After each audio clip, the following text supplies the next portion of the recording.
Hi everybody, what's brewing? I'm Mike Biana and this is Coffee Talk. In the 90 years of the City Beautiful, many different landmarks have represented Coral Gables, everything from City Hall and the Biltmore Hotel to even the very entrances into the city. One of these landmarks has long been forgotten, but not to worry, the Historic Preservation Association of Coral Gables is here to save the White Way Lights. Joining me at the coffee table today to talk about the White Way Lights is the president of the Historic Preservation Association, Carelia Carbonell. Carelia, thank you so much for joining us today. Well, thank you for inviting me. This is wonderful.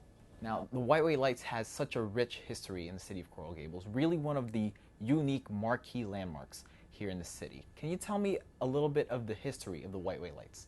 Well, the White Way Lights really are part of the initial history of Coral Gables back in 1926, 26, while when George Merrick was founding his city, our beautiful city, he commissioned these particular lights, the White Way Lights, and they were particular in that they were art. And Denman Fink, who was the designer, basically took on the challenge. And I think what's really important and very significant is that Denman Fink, who was uncle to George Merrick, Yes. artistic advisor to the city, designed other landmarks that are on the National Historic Register of the National Register of Historic Places. Right. One being City Hall, Sure. the other the Venetian Pool, and several, and I believe the Douglas entrance Right. was also. He took the theme of the city, which is depicted in in the mural of City Hall, also the DeSoto Fountain, and those are the faces of history, I would say, or the ages, or that type of theme. Okay, so Denman Fink had a real hand in creating this art in the city of Coral Gables throughout. Now, what's unique about the White Way Lights is if you look at them, the crowning on the bottom of these lights are so beautiful. And you can tell that there's just such a rustic beauty in them. However, if you look at them now, they're run down. There used to be a lot more of them, and now there's only a fraction of them left. How many were the original White Way Lights? Originally, 500 were commissioned.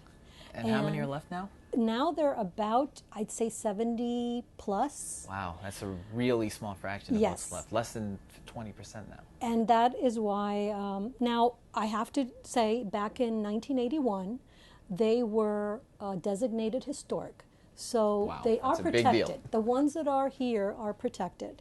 But nonetheless, we have lost a few because they haven't been maintained properly. Talk to me about that partnership that you have with the city in terms of restoring and repairing these lights. I have to say, on July 7th, we really crossed a nice milestone with the city. And really it started back in March when the city manager, the new city manager, came and spoke to our group, HPACG. Our board then decided that, okay, well, if the city is going to move forward on really acquiring, the city had to acquire, or had to make the proposal to acquire the lights, the actual landmarks from FPL, so that... So at that time, FPL still had the rights to the landmarks? Yes, and I don't know what the legalese Yeah. is, so all I do know is that the city did have to ask to acquire them back. And our board decided that we wanted to symbolize our support with a small donation. And so on July 7th, we presented it to the City Commission. Of course, it had gone through the Historic Preservation Board, and they gave it a 6-0 approval as far as going beyond, going and doing this acquisition. And then on July 7th, it basically, we hit that milestone. And I always kind of think of this project as in 4 phases. And that was our phase 1. That was my next question for you, is these 4 phases that you have for the White Way Lights. What, in the end, do you hope to see with the White Way Lights? Well, again, like I said, there's some milestones now, other milestones that we have to hit, but I believe the next one, and this is something that our board has discussed, and we need historical markers.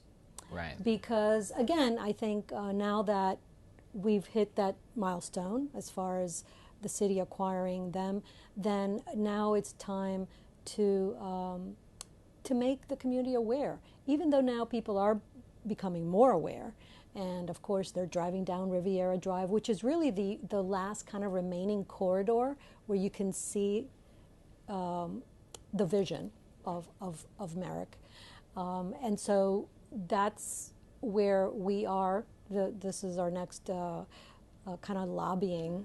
Yeah. So you want to make sure that everyone is aware of the white lights. When they drive through, they know exactly what they are. Because everyone knows what the DeSoto Fountain is. They know what City Hall is.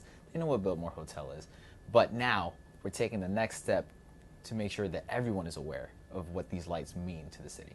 Absolutely. And I think for posterity, obviously, Yeah. because as we have mentioned, we have discussed, is these were forgotten. Yeah. They were there. They had been designated historic, but even that wasn't enough. I mean, they were still they needed to be resurrected, I guess Right. I would say. Now, of course, in order to be resurrected, there are 70 now. There used to be 500. Is that the goal? Is that what you're trying to get to, that number of 500 as the original White Way lights? Well, wow, that would be our fourth phase. Yes. So I skipped the third phase. Yeah. Well, but yes, I believe the city. I mean, there's a map, and they've mapped out the ones that are remaining, and I think the phase three, I would say, is restoring what we have. What we have now. Is really if there's 70, if there's 75, if there's 78, we want to. That would be the goal. We'll start there. Exactly. Basically. Now, and then the final phase would be to how do we incorporate those original 500? Obviously, we can't. They're no longer the original, are no longer here. But then we would have to mold and cast and maybe do something which would be a bigger plan. Absolutely. But I think if I would be happy to at least restore what we Right. have at this point. So that's a good first goal. And of course, if you do get to the fourth phase, it's going to be a little bit complicated because, as you can see, those lights are just so intricate. The molding on those lamps is what makes them so interesting and so unique. Well, and it's a nice segue because what I wanted to also point out is, as I mentioned with the theme of the city, if you're driving down Riviera Drive, and I think that's the nicest corridor, you can just park and really, just get down to that eye level. You'll see that there's four faces, and they represent art, they represent architecture, they represent labor and horticulture, and they're like the Mona Lisa, I would Yeah. say. I mean, They are beautiful. they are just magnificent. And another little tidbit is originally these lights were verdigris.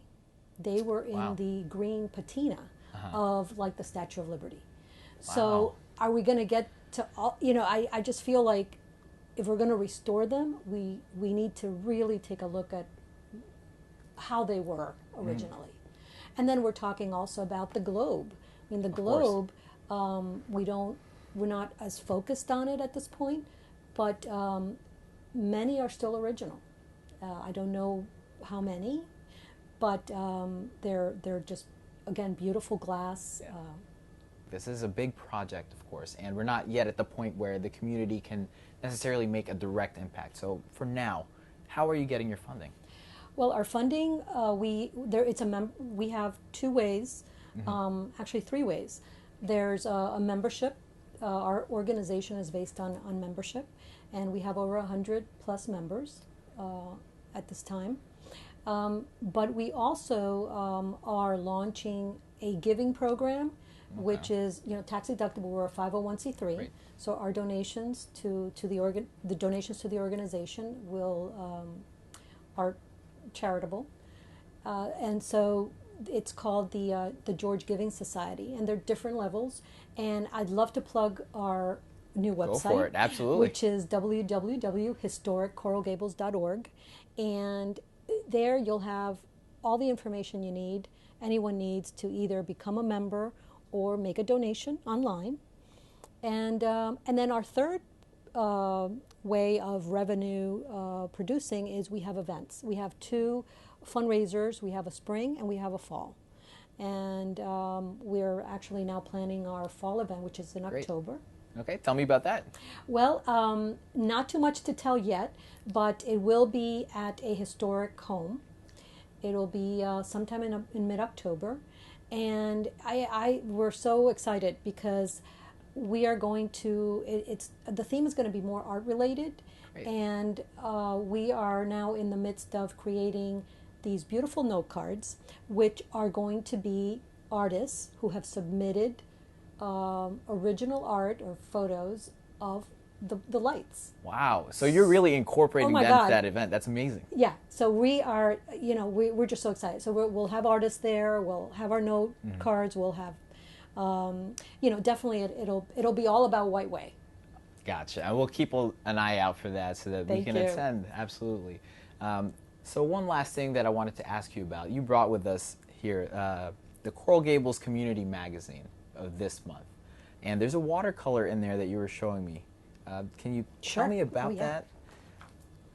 Well, this is, it really reflects on the theme that I've been really expanding on, which is art in public places. Right. And George Merrick, a visionary then and a visionary now, and so 90 years later, this is a theme that's so relevant. And so he didn't just design a lamp; he commissioned art, and the art is for everyone, our community to Enjoy. to enjoy, consume. exactly, to be proud of. So this is Carlos Barbone is one of our members, HPACG members, and he submitted this watercolor, which is also going to be part of our note card, Oh, wow, cards. okay. And So a sneak peek. A little so bit. this is a little sneak peek, and I'm giving him a little plug because he's just been fantastic for our organization, Yeah, sure. and he really captured the beauty. I think with the colors and basically he's a watercolorist, so he's very much in the style of the back of the 1920s, and so So it harkens to that time. yes. So really what that tells me is that the White Way lights are timeless. True. They're beautiful in the 20s, they're beautiful now. 90 years later, it's art in watercolor form, it's art in public places. It's really breathtaking. Yes. So honestly, if you haven't seen the White Way lights yet, go on out there to Riviera Drive, take a look at what's left, and just know that the Historic Preservation Association and the City of Coral Gables are fighting to not only restore them, but to replace the others that are have long since left the City of Coral Gables. Carelia, thank you so much for joining us today, and remember to visit their website. That'll do it for this edition of Coffee Talk. I'm Mike Biana. We'll talk to you soon.